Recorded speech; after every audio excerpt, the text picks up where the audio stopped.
ray optics, concave spherical surface. In this condition, object lies in denser medium. तो जो ray of light यहां से निकली, उस रे ऑफ लाइट ने इस स्फेरिकल मिरर पर कहीं पर स्ट्राइक करा. स्ट्राइक करने के बाद it will bend away from the normal as it is in rarer medium. अगर मैं इसकी इमेज फॉर्म करने की कोशिश करता हूं, so this image is virtual image which is formed at point I in the denser medium itself. और यहां पर इस लाइन को आपने प्लॉट किया, that is centre of curvature. तो ये एंगल बना रहा है यहां पर गामा, ऑब्जेक्ट इमेज एंगल बना रहा है बीटा, और ऑब्जेक्ट जो एंगल बना रहा है वो एंगल अल्फा है. यहां पर ray of light incident ray, ये जो नॉर्मल है, इससे जो एंगल बना रही है, that angle which is formed is angle i. और जो रिफ्लेक्टेड रे नॉर्मल से एंगल बना रही है, that angle is angle R. क्या मेरी बात समझ में क्लियर? यहां तक कोई दिक्कत इसमें? तो ये फिगर कितनों का बन गया था वो खड़े हो जाइए. जिनका ये फिगर प्लॉट हो गया था वो खड़े हो जाइए.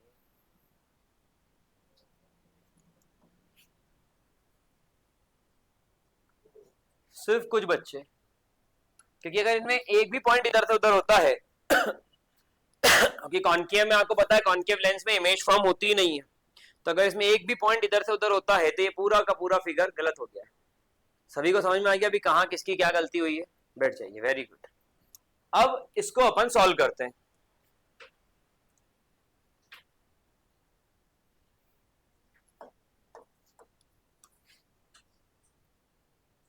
आपको सबसे पहले दो ट्राइंगल ढूंढना है, ठीक है? तो इन ट्राइंगल, ट्राइंगल कौन सा मिला आपने को पहला? NOI नहीं, ये वाला इधर गया, इधर, हाँ, NOC, सी तक गया पूरा, NOC. तो alpha plus gamma and that is equals to, तो अल्फा बोलू या 10 अल्फा बोलू बात एक ही है, गामा बोलू या 10 गामा बोलू बात. अब 10 अल्फा की वैल्यू कितनी है? 10 बीटा 10 गामा, रट गया होगा ना?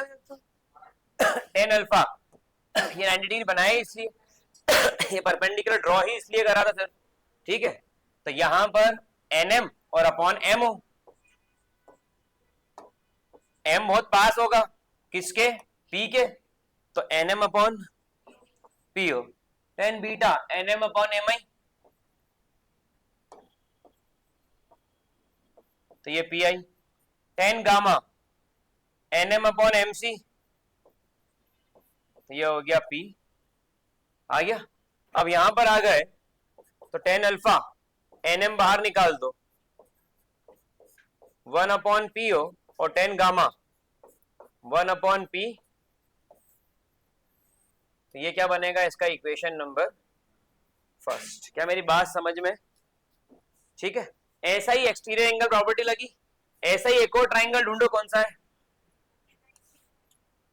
In triangle NIC,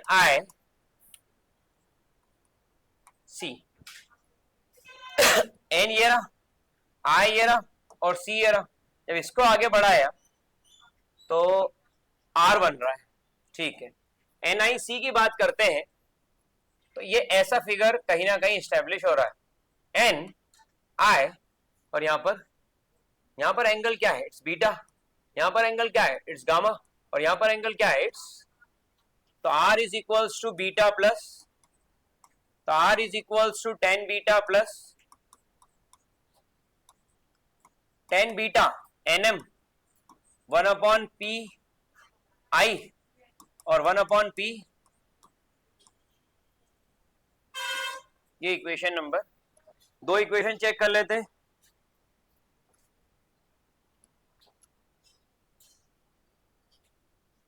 I equal to ये दिया, बाकी डायरेक्ट नहीं दिया हुआ, ठीक है? अब रे ऑफ लाइट कहां से कहां जा रही है? डेंसर से रेयरर में जा रही ना, तो μ1 से μ2 से μ1 में जा रही है, तो μ2 upon μ1 equal to sine i by sine r. हाँ, अब वही चीज इसके अंदर तो आपने कौन सा लॉ अप्लाई किया? तो अगर मैं स्नेल्स लॉ यहां पर अप्लाई करता हूं एज पर, ये बहुत इंपॉर्टेंट डेरिवेशन है एग्जाम के पॉइंट ऑफ व्यू से, बहुत अच्छे से कर लेना इनको।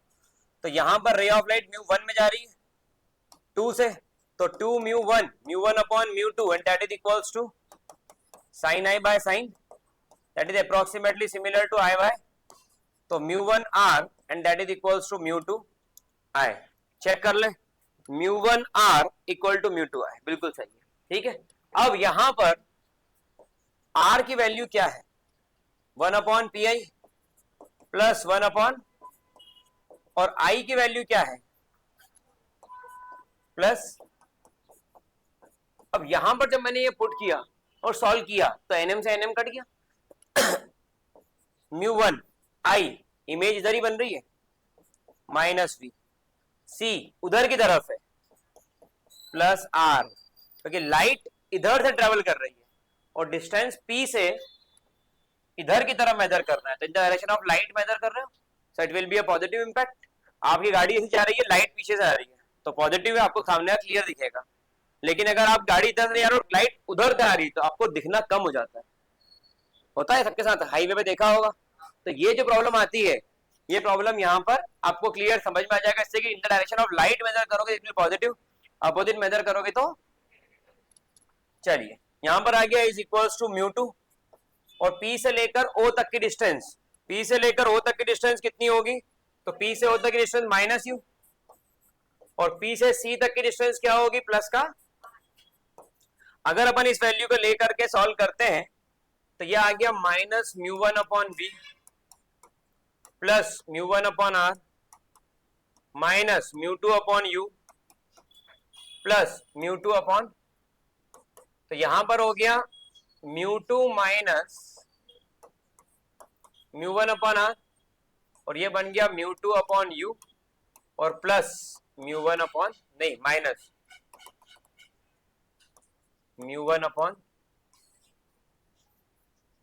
ठीक है। और इसके पहले वाले में क्या बन रहा था?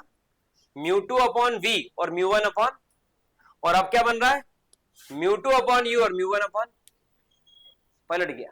सिर्फ ऑब्जेक्ट को डेंसर से रेयरर में ले गए तो बस साइन पलटे इनके, ये फॉर्मूला याद कर लो, और जैसे डेंसर्स की जगह रेयरर, डेंसर में ऑब्जेक्ट रखोगे रेयरर की जगह, तो उसके साइन कन्वेंशन चेंज। बाकी इधर वही था mu 2 minus mu 1 upon R. अब यहां पर म्यू क्या है? What is mu? तो यहां पर जो म्यू है ये म्यू 1 बाय म्यू 2 है, तो इस पूरे को म्यू 2 से डिवाइड कर दूं, mu 1 by mu 2, mu 1 by mu 2, तो ये भी इंपॉर्टेंट है और ये भी। कल आप सभी की कॉपी में जो मैंने आज डेरिवेशन पढ़ा है, कितने पढ़ा है? 3 के 4 कितने हुए? 3। इन तीनों डेरिवेशंस की थ्योरी जरूर देखूंगा, और पहले के 3 की तो आपने लिखी ली होगी, इसी उम्मीद है मुझे पढ़े लिखे बच्चे हो। तो कितने डेरिवेशन होगा? टोटल 6। इन 6 डेरिवेशन की थ्योरी कल देखो, थ्योरी के बिना इसको लिखना यूजलेस है। आपको बुक में थ्योरी देखना है, जो बच्चे वीडियो देख रहे हैं, तो थ्योरी भी डेरिवेशन में अगर आप पूछा जाएगा तो एग्जाम में लिखना होगी। और बाकी ये तो आई थिंक क्लियर होगा, इसमें हार्ट ऑफ द क्वेश्चन है सिर्फ 2 चीजें, और वो 2 चीजें क्या है इसके अंदर? वो 2 चीजें इसके अंदर है, ये 2 ट्राइंगल ढूंढना, this are the heart of the question. एक ट्राइंगल यहाँ है और एक ट्राइंगल इसका, जिनको ये 2 ट्राइंगल मिल गए फिर तो क्वेश्चन कर ही लेते हैं। और रे ऑफ लाइट कहां से कहां जा रहा है वो डिसाइड करेगा म्यू क्या होगा। अगर रे ऑफ लाइट 2 से 1 में जा रहा है तो म्यू 1 अपॉन म्यू 2, ठीक है। और अगर रे ऑफ लाइट 1 से 2 में जा रहा है तो ये हो जाएगा म्यू 2 अपॉन, ठीक है, and that is equal to sine i by, वो एज इट इज है पूरा, उसमें कुछ भी नहीं है। So this is all from my side कि ये सारे डेरिवेशन आपके ऑलमोस्ट सारे कंप्लीट होगा, ऑलमोस्ट क्या तो सारे ही होगा। तो इनके जो फाइनल एक्सप्रेशन है वो आपको याद कर लेना है। कॉन्वेक्स के अंदर 4 और कॉन्केव के अंदर 2। कॉन्वेक्स में 4 क्या, उससे ज्यादा होंगे, 6 होंगे। Object denser, image real virtual, object rarer, image real virtual, ये कॉन्वेक्स के 4 हुए, है ना? नहीं तो इसकी बात चल रही। और इसके बाद में कॉन्केव के 2, तो ये होगा 6। टोटल 6 डेरिवेशन, उनके केसेस आपको पूरे पूरे याद होना चाहिए कि फाइनल एक्सप्रेशन क्या आता है। ठीक है, thank you so much, all the best for exam.